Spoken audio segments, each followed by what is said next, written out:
Hey, hello, I'm Kråkan, also known as Chorus Cornix, and welcome to Yacc, yet another Crowcast where I pick a game I played for a week and then I talk about it.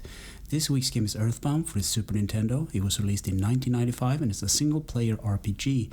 And the way I played it was on my SNES Classic. It was developed by Ape Inc. and HAL Laboratory and published by Nintendo. And also be spoilers up ahead, just so you know, but first a little backstory.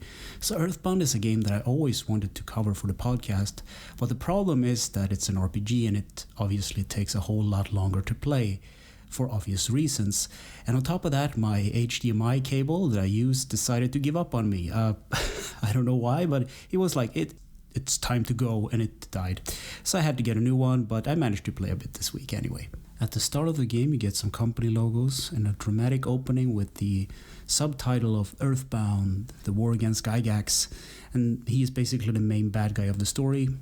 Then you get some more happy music and a nicer Earthbound logo appears, and from here you get a small demo and some credits. And then you get to select a new game file.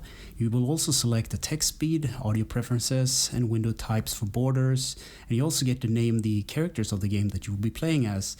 There's an option which is kind of funny, I don't care, which basically name them by their default names such as Ness, Paula, Jeff, Pooh, and you even get to name the main character's dog, which is called King. You also get to select your favorite food. I wanted to type in burrito, but it wouldn't fit the text box, so I went with pie instead.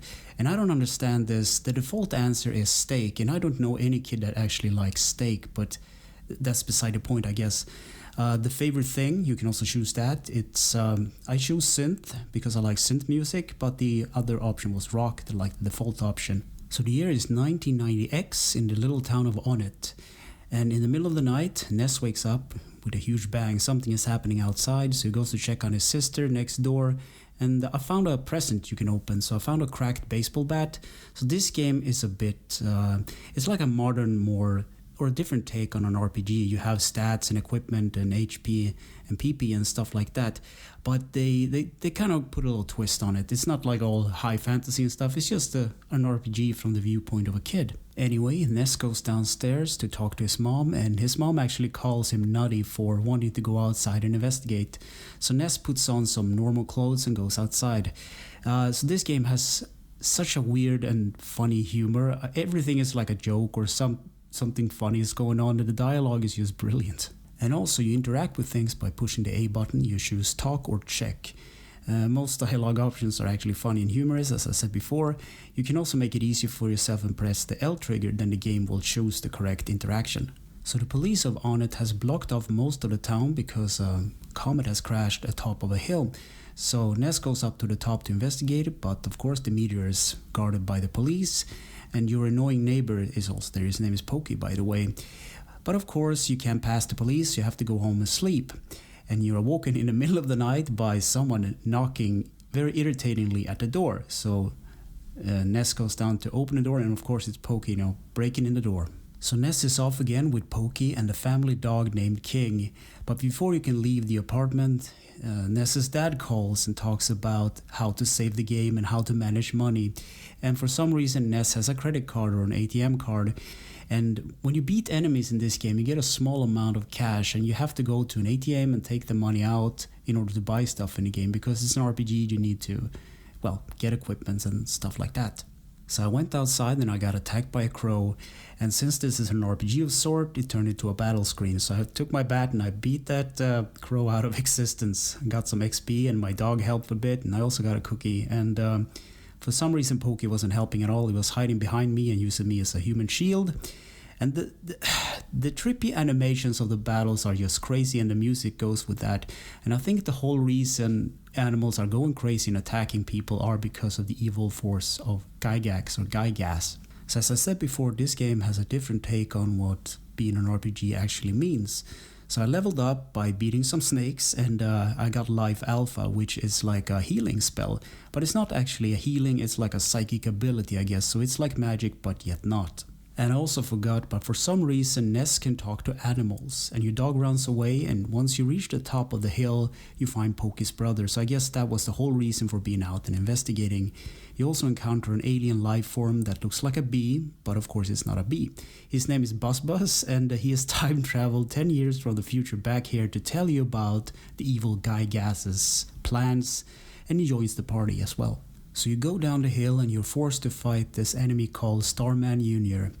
And it's basically like a spaceman out of a Davy Bowie thing, I guess. So once the boys gets home, the Pokey and his brother, they get punished.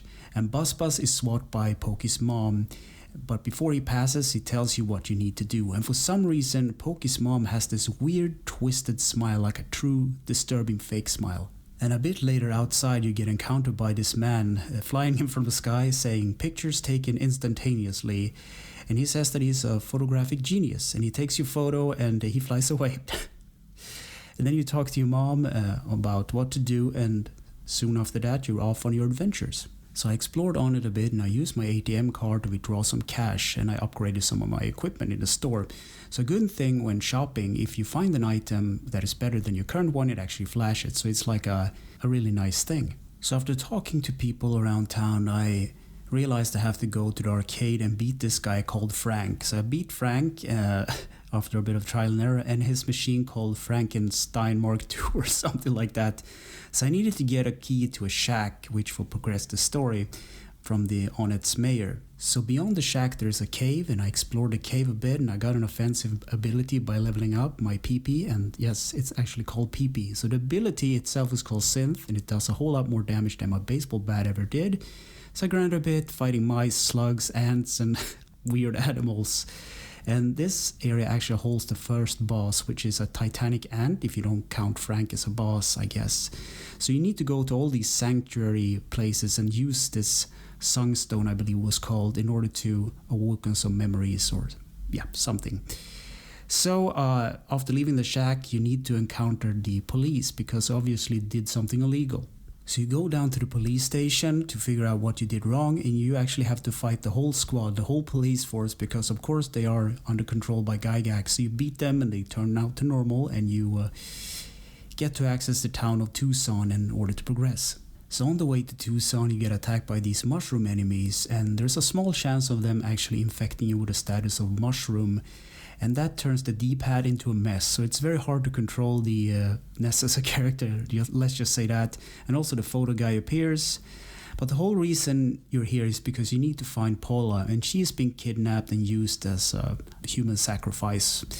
So you found this out by beating a guy in Burglar Park, like a boss. So Paula can also contact you while you're sleeping at the hotel because she has psychic powers. And a funny thing that I forgot to talk about is that every town in this game is named after numbers. You have Onet, Tucson, and Forsyth. I forgot what the third town was called, but that's the whole gimmick to the naming. So I don't really want to say too much about the game because then I will spoil the story and stuff, but it's one of those games that you actually need to play because it's such a unique take on things. So, gameplay. Assemble a team of friends to stop the evil GIYGAS' plans. Control the D-pad is movement, A button brings up the menu, the X button brings up the map, the select button pauses, and that's kind of weird. The L trigger is a shortcut for talk and interact, and that's about it. Graphics. The graphics are super charming, so if I would compare this to a more modern game, I would say Undertale. And it's a true fact that Toby Fox that made Undertale actually was heavily inspired by Earthbound. Sound and music. Kiyoshi Suzuki and Hirokazu Tanaka made the soundtrack for this game. And the music is crazy, funky, funny. It even has dub reggae. It's super weird, the hospital theme. Then you have themes or tracks as Home Sweet Home, you have Apple Kids theme and Welcome to Your Sanctuary. And it's all these wonderful pieces that just fits the game perfectly.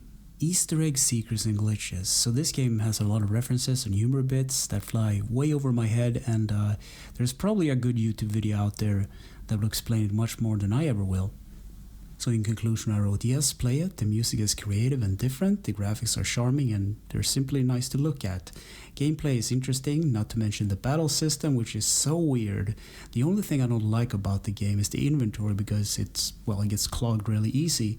So this game might be one of the best RPGs of all time. It has humor and it's weird and funny.